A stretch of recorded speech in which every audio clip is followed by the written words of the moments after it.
गुप्तेश्वर जी, मैंने अपना कर्तव्य किया है, मगर लोग एक्सपेक्ट ये भी करेंगे कि पुलिस अपना कर्तव्य करे। और इस मौत का राज जो है, इसके पीछे बिल्कुल मर्डर लग रहा है, ये कोल्ड ब्लडेड मर्डर है गुप्तेश्वर जी।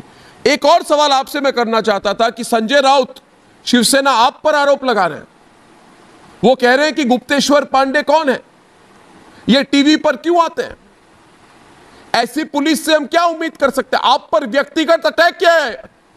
इसका मतलब वो कहते हैं कि बिहार पुलिस बेकार है, कुछ काम नहीं कर सकते। मैं चाहता हूं आप जवाब दें हमारे प्रोग्राम पर उनको। अर्णव जी, मैं क्यों आ रहा हूं बता रहा हूं। बिहार के माननीय मुख्यमंत्री नीतीश कुमार जी से जब 3 दिन पहले यहां के मीडिया के लोगों ने कहा कि इस पर आप बोलिए, तो उन्होंने कहा कि हमारा पक्ष बिहार की तरफ से, बिहार सरकार की तरफ से हमारे डीजीपी गुप्तेश्वर पांडे ही रखेंगे। तो मैं अपने सरकार के आदेश से मैं अपना पक्ष रख रहा हूं। मैं उनको, राउत जी को आदर के साथ, बहुत ही आदर के साथ मैं प्रणाम करता हूं। मैं किसी पॉलिटिक्स में नहीं हूं, मैं तो फैक्ट रखता हूं, दुख सुना रहा हूं कि सुनो अर्णव, देखो मुंबई में रहते हो और पूरा देश वाले देखो कि हमारा आईपीएस अफसर जब जाता है तो उसके साथ किस तरह का व्यवहार किया जाता है। उसको कैदी की तरह ठप्पा लगा करके रात में 12 बजे उसको कहा जाता है कि खबरदार, आप बाहर नहीं निकल सकते, आप किसी का स्टेटमेंट नहीं कर सकते, आप इसमें जांच नहीं कर सकते। और इतनी ही बात नहीं है, दूसरे दिन वहां प्रेस कॉन्फ्रेंस करके खुलेआम ऐलान किया जाता है बिहार पुलिस को नहीं करने देंगे जांच। तो हमसे जब प्रतिक्रिया मीडिया मांगेगी तो हम अपने सरकार, अपने मुख्यमंत्री जी के आदेश से ये बात मीडिया के सामने रखता हूं। मुझे कोई शौक नहीं है अर्णव। मीडिया, आप बताइए, आपकी टीवी से पिछले 3 महीने में हमसे 20 बार आग्रह किया गया है आने के लिए। इस मामले के इतर मैं कभी नहीं आया और किसी भी मीडिया पर, लेकिन मुझे आना पड़ेगा। बात यहां जस्टिस फॉर सुशांत की है।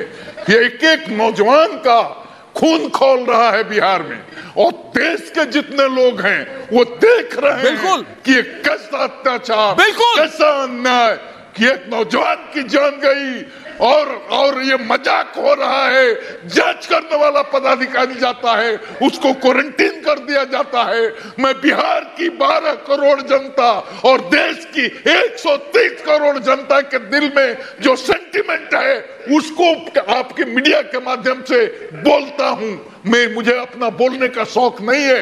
मैं माफी चाहता हूं, आदरणीय नेताजी से, राउत जी से प्रणाम करता हूं। मैं आपको बहुत आदर करता हूं, बहुत सम्मान करता हूं, लेकिन हमारे दर्द को भी समझिए, बिहार के 12 करोड़ लोगों के दर्द को समझिए।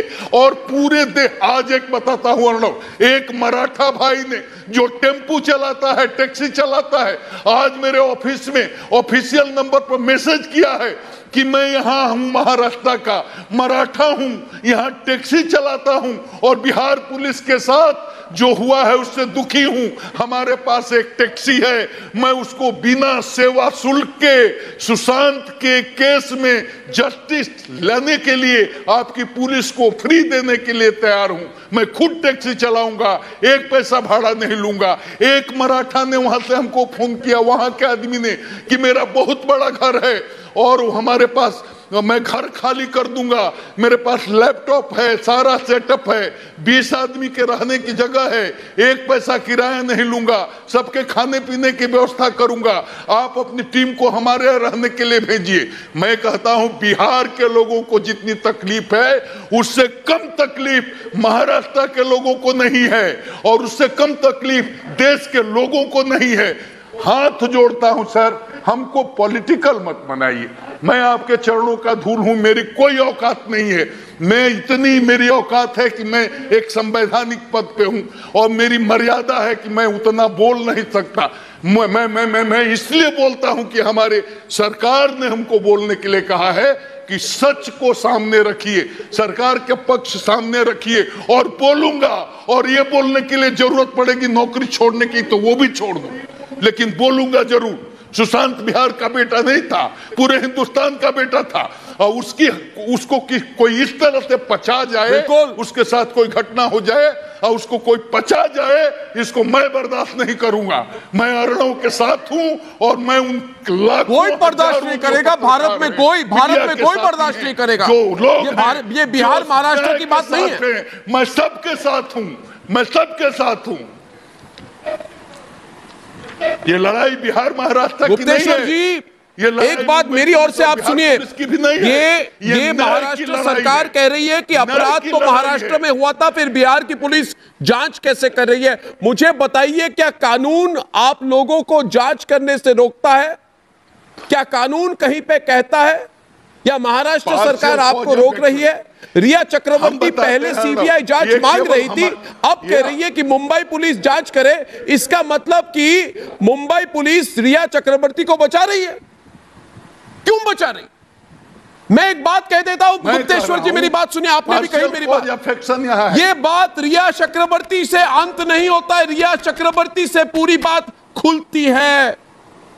ये दिशा से शुरुआत होती है, इसमें बड़े बड़े नाम हैं। और आदित्य ठाकरे आपको स्टेटमेंट देने को किसने कहा? क्या मैंने नाम लिया आपका? आदित्य ठाकरे लिया क्या? खुद दिया आपने स्टेटमेंट। मैंने कुछ कहा? मैंने आदित्य ठाकरे की नाम ली क्या? मैंने नहीं ली गुप्तेश्वर जी। आदित्य ठाकरे ने खुद ब खुद स्टेटमेंट दिया। मैंने क्या कहा? मैंने कहा कि दिशा की मौत हुई है, मगर दिशा की हत्या हुई है, उसने आत्महत्या नहीं की। इस छोटी सी बच्ची ने आत्महत्या नहीं की है गुप्तेश्वर जी, ये कहा मैंने किसी कभी नहीं कहा कि आदित्य ठाकरे फलाना ठिकाना, किसी का नाम नहीं लिया। आदित्य ठाकरे ने खुद कहा। अब मैं चाहता हूं आदित्य ठाकरे आप और एक बात कहो, और आदित्य ठाकरे और उद्धव ठाकरे, मैं चाहता हूं आप दोनों एक बात कहो मिलकर। ये कहो आज कि दिशा सालियान की हत्या के बारे में आप जांच फिर से खुलवाएंगे। और कहो आदित्य ठाकरे और उद्धव ठाकरे, कहो, जोर से कहो कि दिशा सालियान की हत्या किसने की, दिशा सालियान से कौन मिला, दिशा सालियान ने किसको फोन की, और दिशा सालियान की हत्या और सुशांत की हत्या के बीच में जो लिंक है ना उद्धव ठाकरे, इसकी जांच करवाओगे? कहो। क्यों गुप्तेश्वर जी? पूछता है भारत।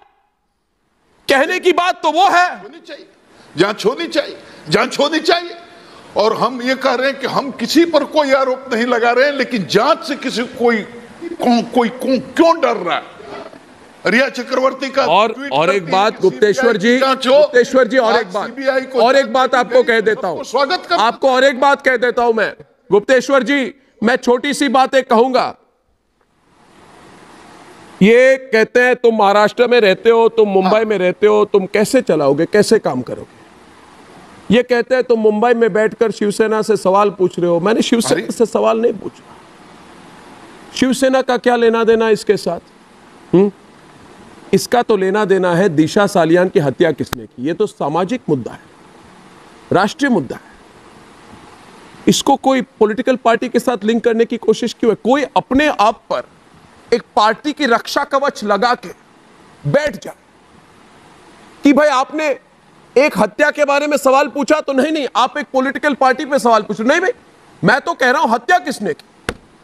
मैं पूछ रहा हूं गुप्तेश्वर जी, आज मैं पूछ रहा हूं, मेरे जितने पैनलिस्ट हैं, मैं पूछ रहा हूं कि आप विश्वास क्या करते हैं? ये विश्वास वाली पत्रकारिता है जो हमें सलाह देना चाहता है गुप्तेश्वर जी कि आप ज्यादा मत जाइए, आप तकवालों की तरह दूसरी स्टोरी कीजिए, आप इससे निकल जाइए। आप इसके पीछे क्यों पड़े हैं? आपका क्या लेना देना है? रिपब्लिक भारत को क्या लेना देना है? रिपब्लिक भारत दूसरे चैनलों की तरह दूसरे स्टोरीज करना शुरू करे, वायरल वीडियो दिखाए, कहे वायरल वीडियो दिखाओ, नाच गाना दिखाओ। मैं ये कह रहा हूं कि हम क्यों निकले इस खबर से, क्यों निकले? क्या सच मिली है क्या गुप्तेश्वर जी अब तक? और मैंने तो आज और एक टेप दिखा दी गुप्तेश्वर जी, जिस व्यक्ति ने 24 घंटे बाद दिशा सालियान ने सुशांत को जो कहा उसके पूरी मैंने डिटेल बताई। आप कहिए मुझे, मैंने तो आदित्य ठाकरे का नाम नहीं लिया ना, मैंने नहीं लिया ना। तो ये शिवसेना वाले, कोई शिवसेना वाले ने मुझे फोन किया, कहते मैं बारामती से हूं, मैं शिवसेना से हूं।